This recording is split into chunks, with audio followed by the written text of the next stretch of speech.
네, 문재인 대통령이 앞서 전해드린 대로 이달 말 뉴욕에서 열리는 유엔 총회에 참석해 기조 연설을 합니다. 이번에도 북한에 대한 국제사회 불신을 해소하고 평화를 강조할 것으로 보입니다. 이와 동시에 일본 경제 보복에 대한 언급이 있을지도 관심이 모아지고 있는데요. 이런 가운데 일본 방북단이 평양에 도착했다는 소식도 있습니다. 전문가 두 분 모셨습니다. 일본 전문가 양기호 성공회대 일본학과 교수, 또 북한 전문가 신범철 아산정책연구원 안보통일센터장 자리했습니다. 어서 오십시오. 네, 안녕하십니까? 네, 안녕하십니까? 네, 취임 후 이제 이달 말 하면 세 번째 유엔 연설이 됩니다. 먼저 2년 전에 대통령의 첫 기조 연설 내용부터 잠시 들어보겠습니다. 평화의 실현은 유엔의 출발이고 과정이며 목표입니다. 한반도에서 유엔의 보다 적극적인 역할이 필요합니다. 모든 나라들이 안보리 결의를 철저하게 이행하고 북한이 추가 도발하면 상응하는 새로운 조치를 모색해야 합니다.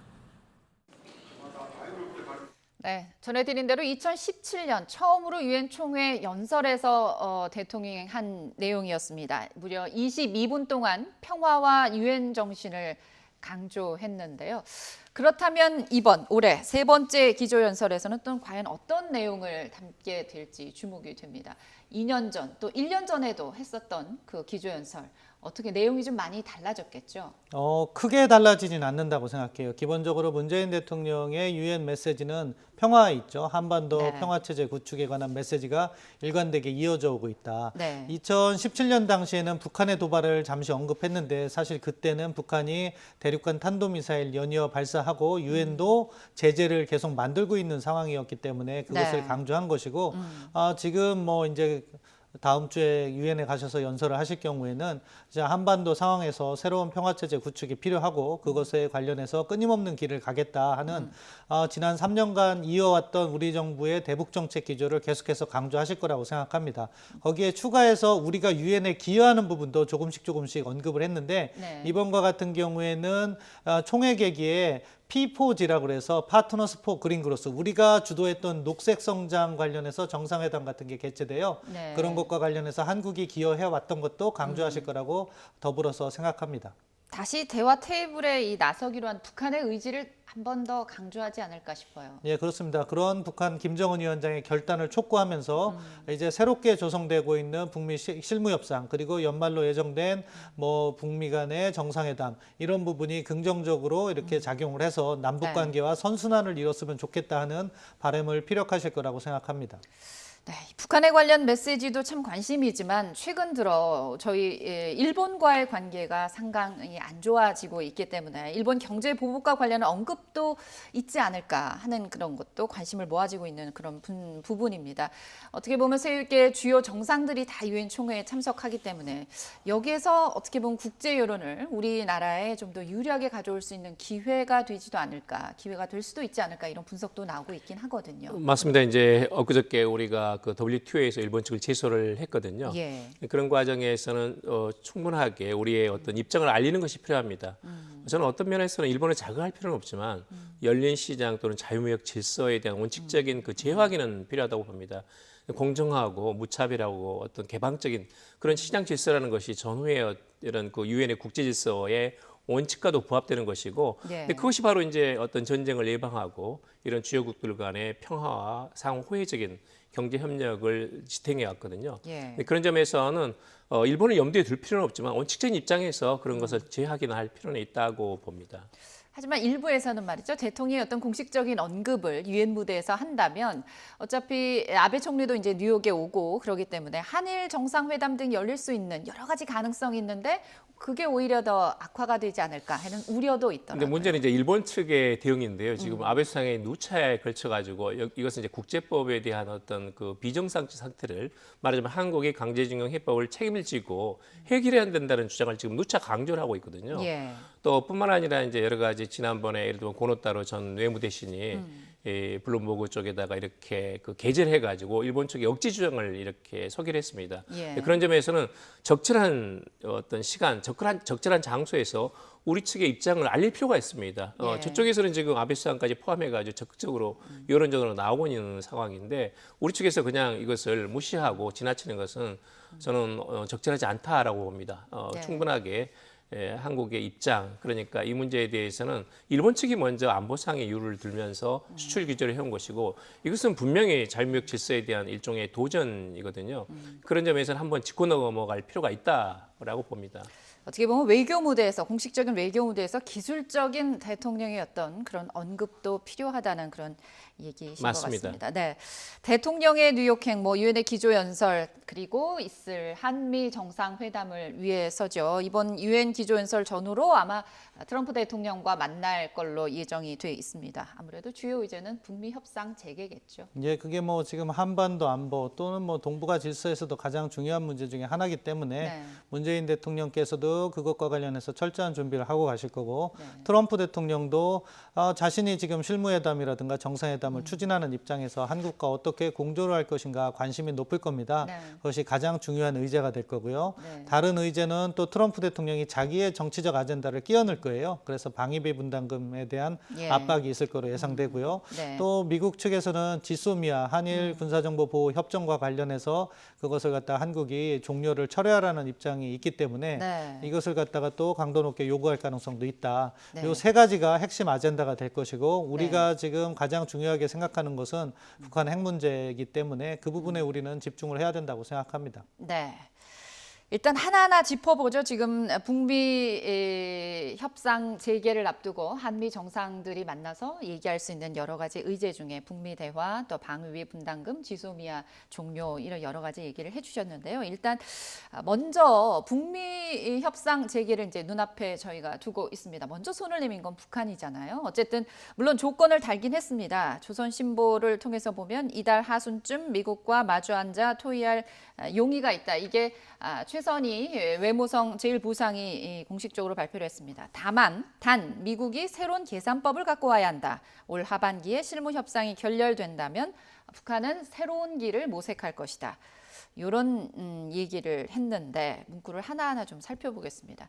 미국과 마주 앉아서 대화할 마음이 있다. 먼저 제의를 했어요. 어떻게 보면 그동안 미국의 그 비핵화 대응 조치에 상당히 불만을 갖고 판을 이제 뒤집어왔던 북한이 먼저 왜 다시 대화에 나섰을까요? 북한은 이제 김정은 위원장도 연내까지는 미국 측에 있던 태도에 대해서 주시하겠다. 일단 예. 관심을 가지고 협상할 용의가 있다라는 언급을 했기 때문에요. 네. 일단은 지금 한 적어도 3개월 이상은 있지 않습니까? 예. 그런 점에서는 이 북한 측도 실무 협상에서 어떤 가시적인 성과가 나온다면 내년에 트럼프 대통령이 대통령 선거도 있고 해서 미국 측도 어느 정도 양보를 할 것이 아니냐 그런 기대를 가지고 있는 것이고 또 지금 마침 이제 대북 가장 강경파인 볼턴도 지금 해임이 됐거든요. 예. 근데 그런 점에서는 미국 측이 북한이 기대하는 이런 그 제안, 예를 들면 완전한 비핵화가 검증 때까지 대북 제재 완화가 불가하다는 미국 측 입장이 아니라 네. 약간의 상응 조치. 말하자면 북한이 어느 정도 충분한 불가역적인 비핵화 조치를 한다면 미국 측도 거기에 상응해가지고 예를 들면 이제 개성공단이라든지 금강산 관광 이런 제재 하나의 일부를 포함시킬 수도 있는 거 아니냐는 그런 기대는 저는 분명히 가지고 있다고 봅니다. 예. 특히 이제 지금까지 누차 이런 그 정상회담이 있었지만 사실은 별로 성과가 없었거든요. 예. 그런 점에서 실무 협상에서 확실하게 어떤 진전될 수 있는 안을 가지고 이것을 확인하는 제3차 북미 정상회담이 열린다면 네. 북한 측으로서도 지난번에 역시 이제 그 하노이 회담에서 상당히 이런 북한 수뇌부에 좀 약간 체면이 구겨진 상황도 있지 않습니까? 예, 예. 그런 걸 복구할 수도 있고 또 적절한 시점에서는 이제 트럼프 대통령도 내년 대선에서 불리하지 않다, 유리한 어떤 그런 성과로서 북미 간의 협상의 어떤 성과를 제시할 수 있다는 점에서는 윈윈할 수 있는 거 아니냐 네. 그런 기대가 아마 북한은 가지고 있지 않나 하는 생각이 듭니다. 네, 어쨌든 최성희 부상이 이런 제의를 하고 난 다음에 볼턴이 해임되긴 했지만 어쨌든 그런데 북한이 요구하는 미국의 새 계산법, 미국에게 그런 조건을 달았습니다. 새로운 계산법을 갖고 와야 한다. 뭐가 됐든 그러나 미국은 새 계산법이 없다라고 딱 잘라 말을 했거든요. 국무부 대변인 얘기를 들어보면 북한에 대한 새 계산법 목표는 변하지 않았다. 최종적이고 완전하게 검증된 비핵화다. 이런 얘기를 했습니다. 트럼프 대통령이 어쨌든 앞서 전해주신 것처럼 가장 강경파였던 정부 내 강경파였던 존 볼턴 보좌관을 해임하면서 북한의 대화 촉구에 어느 정도 나름 굉장히 화답을 세게 했다라고 보는 그런 분석들도 있더라고요. 그럼에도 이번 협상이 소득 없이 끝나면 북한은 또 새로운 길을 가겠다 이런 약간의 협박도 같이 지금 내놨습니다. 어떻게 해야 될까요? 뭐 북한으로서는 벼락군 전술을 구사하는 거죠. 미국이 양보된 안을 가져와라. 그렇지 않으면 새로운 길을 가겠다. 이렇게 어떻게 보면 최후 통첩처럼 이야기하는데 협상이란 건 항상 그렇게 진행되지는 않기 때문에 북한의 말에 너무 우리가 그것을 끌려갈 필요는 없다고 생각하고요. 지금 북한이 요구하고 있는 새로운 셈법이라는 것은 그 기준을 하노이 정상회담을 보시면 될 것 같아요. 그때는 영변 핵시설과 실질적인 제재를 다 교환하자고 이야기를 했는데 미국이 그것을 거절했던 거죠. 그리고 그 다음에 우리가 기억하실 거라고 생각하는데 트럼프 대통령이 빅딜하겠다, 포괄적 합의하겠다고 계속 이야기를 했잖아요. 그것은 북한이 수용할 수 없으니까 북한이 주장하고 있는 단계적 비핵화를 받아들이라는 겁니다. 그런데 이제 미국의 입장이 약간씩 변화는 해왔어요. 5월 달에 북한이 2차례 단거리 미사일을 발사하니까 유연한 조건을 스티븐 비건 특별대표가 처음으로 이야기했고 6월 30일 판문점 회동 직후에 돌아가는 비행기에서 뭐 동결거래 이야기를 하면서 북한과 관계 개선이라든가 체제 보장이라든가 이런 이야기를 또 했어요. 근데 다만 미국이 아직도 이야기를 하지 않고 있는 부분이 있습니다. 그것이 바로 제재 해제라는 거죠. 그러니까 북한이 요구하고 있는 새로운 셈법이라는 것은 단계적 비핵화에 제재 완화를 포함시켜서 가지고 오라는 것이고 미국은 아직까지 그것을 해줄 의향은 없는 것 같습니다. 그런데 이제 앞으로 실무회담이 개최되고 연말까지 가다 보면 트럼프 행정부가 결단을 해야 될 필요성이 있는 것 같아요. 이 단계적 비핵화의 제재 완화가 되면 협상의 주도권이 북한으로 넘어간다는 단점이 있는 거예요. 그래서 많은 전문가들은 이게 완전한 북핵 폐기가 아니라 불완전한 북핵 폐기로 갈 수 있는 우려가 있다고 걱정을 하는데 트럼프 행정부는 다른 걱정을 또 할 수밖에 없어요. 뭐냐면은 이것이 12월까지 타결되지 않을 경우에는 북한이 새로운 길을 간다. 그때 그 새로운 길에 ICBM 테스트 같은 것이 또다시 포함되면은 트럼프 대통령의 대북 정책 성과란 것이 물거품이 돼 버리거든요. 그런데 그 시점이 내년 1월, 2월이 되게 되면은 미국에서 막 대선 경선이 시작합니다. 2월 3일 날 아이오와 코커스로 시작되는데 그럼 트럼프 행정부에게 타격을 받게 되겠죠. 그래서 트럼프 행정부가 어디까지 양보할 것인가가 올 안에 관건이 되는 것이고 그것에 따라서 북미 협상이 진전이 될 수도 있고 또는 교착 상황으로 갈 수도 있다. 여기에서 이제 우리의 역할을 잘 찾아야 되는 게 또 우리 문재인 정부의 과제가 되는 거죠. 트럼프 대통령이 그동안 쭉 얘기해왔던 빅딜이 아니라 북한이 요구하는 단계적 비핵화 플러스 제재 완화까지 북한은 그런 새로운 계산법을 생각하고 있을 거라는 분석을 내주셨습니다. 지난 4월이죠. 김정은 위원장 상대적으로 쉬운 경제 제재 해제를 요구했지만 미국 이마저도 거부했다고 비난하면서 전략 변경을 시사했거든요. 한번 들어보시죠. 그 무슨 제재 해제 문제 때문에 목이 말라 미국과의 순회 회담에 집착할 필요가 없다는 생각을 하게 됩니다. 어쨌든 올해 말까지는 인내심을 갖고 미국의 용단을 기다려볼 것이지만 지금 조금 전에 우리 신범철 센터장님께서도 얘기를 해주셨습니다만 북미 대화 실무 협상 앞두고 그래서 더더욱 문재인 대통령의 역할, 다시 촉진자 역할이 중요하고 또 기대할 수밖에 없는 거 아니냐는 얘기들이 나오고 있습니다.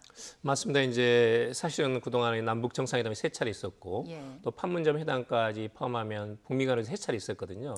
그런데 이제 가시적인 어떤 성과 자체를 본다면 그렇게 이제 뭐랄까 어떤 평화 어떤 분위기 또는 전쟁의 예방 이런 가시적인 성과는 있었고 예를 들면 트럼프 대통령이 비무장 상태에서 북한에 들어간 거라든지 그런 것들은 높이 평가할 만합니다만은 역시 이제 한반도 비핵화라는 이런 전제를 본다면 아직 성과가 부족하지 않느냐 하는 그런 지적이 역시 나오고 있거든요. 그런 예. 점에서는 지금의 답보 상태를 어떻게든 이제는 그 탈피를 해야 됩니다. 네. 그리고 이제 미국의 대통령 선거도 다가오고 있기 때문에 이 시점이 가장 중요하거든요. 그런 점에서는 대통령께서 이번에 방미를 통해 가지고 한미 정상회담을 통해 가지고 이 시점에서 어떻게 북미 양국이 타협할 수 있는 그런 그 어떤 중재안을 갖고 갈 것인가. 거기에 미국 측이 어느 정도 설득하면서 북한과의 협상 테이블에 앉고 뿐만 아니라 가시적인 성과를 연말까지 내겠다는 의지를 어떻게 도출할 수 있는 것인가 하는 것은 상당히 중요한 과제입니다. 쉽지 않지만 네. 지금은 우리가 촉진자 입장에서 이미 이제 중재자는 아니지만 촉진자 입장에서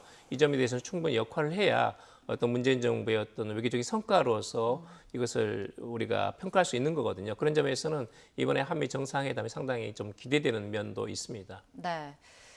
뉴욕 비행기 오르는 문재인 대통령 어깨가 참으로 무거울 것 같아요. 사실 북미 관계 못지않게 우리 남북 관계도 좀 회복을 해야 합니다. 이런 명절날 이산가족 그리움 더더욱 커져만 가는데 이런 민간 교류라도 좀 물꼬를 틀 수는 없을까요? 어떻게 보십니까? 사실 우리 정부는 꾸준히 노력해왔죠. 뭐 네. 지금 문재인 정부뿐만 아니라 그 이전 정부들도 민간 교류 활성화를 위해서 그리고 이산 가족과 같은 인도적 문제 해결을 위해서 노력을 해왔는데 네. 북한이 그것을 거절하고 있습니다. 아마 김정은 정권 차원에서는 이것이 체제 위험 요인이 된다고 생각하기 때문에 결국 한국 사회와 교류가 확대되다 보면 북한의 한국의 그러한 정서라든가 자유 이런 것들이 밀려 들어올 때 체제 불안 요인이 되기 때문에 통제를 하고 있는 것 같은데 그럼에도 불구하고 우리는 꾸준히 이것을 추진해야 된다고 생각하고요. 예. 이제 남북 관계 지금 북한이 우리를 의도적으로 배제하려고 하고 있지만 북미 관계가 개선이 돼서 제재 완화 부분이 맞물려 돌아가기 시작하면 네. 결국 제재 완화의 핵심 협력 파트너는 우리 정부가 될 수밖에 없기 때문에 네. 그때 다시 교류의 물꼬는 트일 거라고 생각합니다. 이럴 때 우리도 이제 민간 교류라든가 이산가족 문제를 함께 엮어가지고 이 문제를 현명하게 대처를 하면은 이산가족 문제로 가슴 아파할 많은 실향민들이 그것의 아픔을 우리가 좀 덜어줄 수 있지 않나. 네. 그래서 정부가 조금 더 포괄적인 시각을 가지고 비핵화 그리고서 교류 확대 여러 가지 문제를 갖다 함께 풀어가야 된다고 생각합니다. 네. 어쨌든 한미 정상회담을 통해서 어떻게 보면 약간 경직된 우리 남북 관계 회복도 좀 더 물꼬가 좀 트이기를 바라는 그런 상황입니다. 다시 주제로 돌아와서 한미 이번 정상회담에서 주요 의제 중에 하나가 바로 이제 북한 문제와 더불어서 한일 군사정보보호협정 지소미아 이 종료 이 현안도 분명히 논의될 것으로 보입니다. 앞서 미국이 이제 지소미아 종료에 상당한 유감을 표명하면서 우리에게 재검토를 요구했는데요. 이번에도 역시 같은 입장을 취할까요? 어떻게 보십니까? 맞습니다. 이제 미국은 이걸 이제 한미 간의 군사 안보 협력뿐만 아니라 미국이 지금 미중 간의 어떤 그 기술 패권 경쟁에 있어 중국 견제라든지 네. 또는 미일 공동이 추진하고 있는 인도 태평양 구상이라든지 이런 것들과 맞물린 상태거든요. 예. 특히 이제 한미일 안보 협력이 담보가 돼야 주한미군의 안전이라든지 이런 문제들도 훨씬 더 강화될 수 있다는 것이 네. 미국 측의 입장이기 때문에 적어도 이 지소미아가 한미 동맹과 미일 동맹을 잇는 중요한 고리라는 것은 분명하고 그 점은 이제 굉장히 강조할 것으로 봅니다.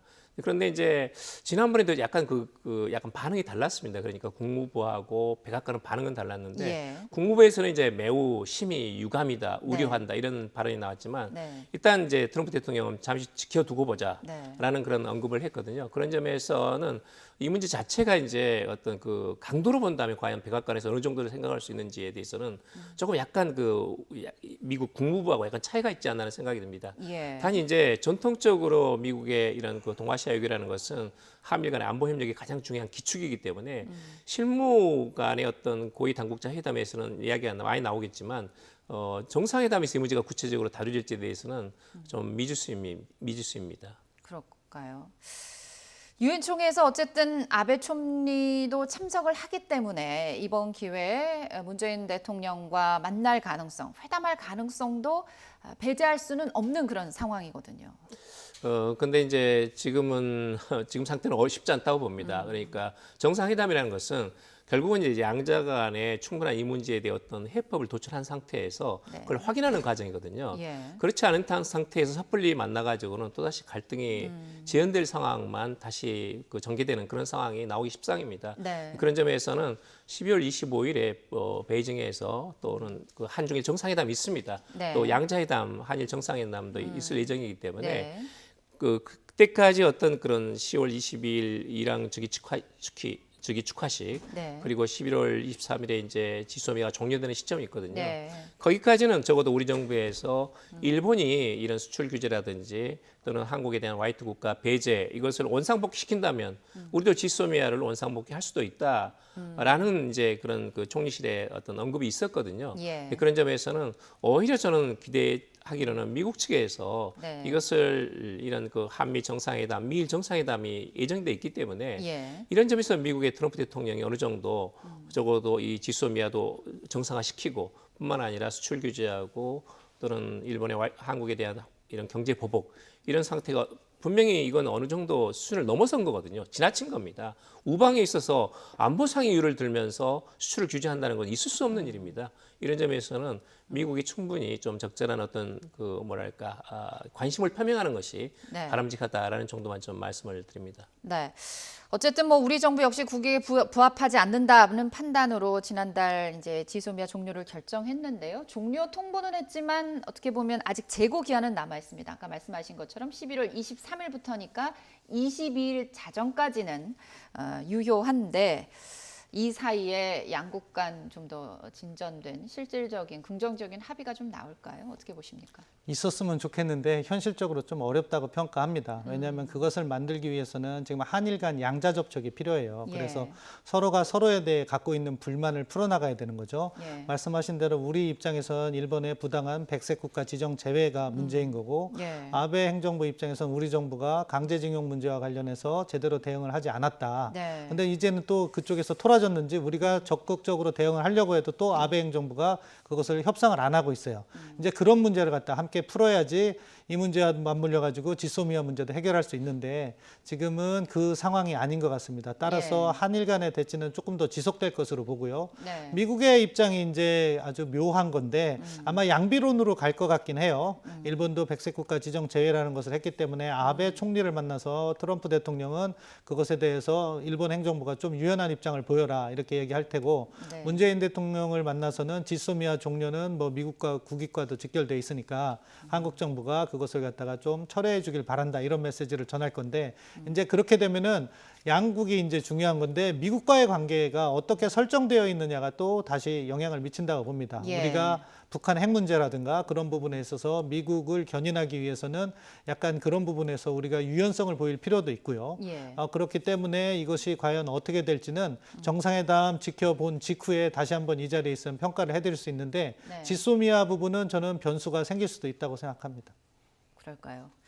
어떤 변수가 생길지는 나중에 이제 회담이 끝난 뒤에 예. 얘기를 해주실 미국이 아마 테니까요. 강도 높게 얘기하면 우리가 북핵 문제라든가 이런 것의 진전을 위해서 대승적인 결단도 가능하다고 생각합니다. 아, 그렇군요. 어떻게 한미 정상회담 두 정상이 만났을 때 가장 중요한 의제 중 하나가 이제 북미 대화 재개뿐만 아니라 화이트리스트와 지소미아 종료로 어떻게 보면 엮여진 한일 간의 그런 불안한 현재 상황일 텐데요.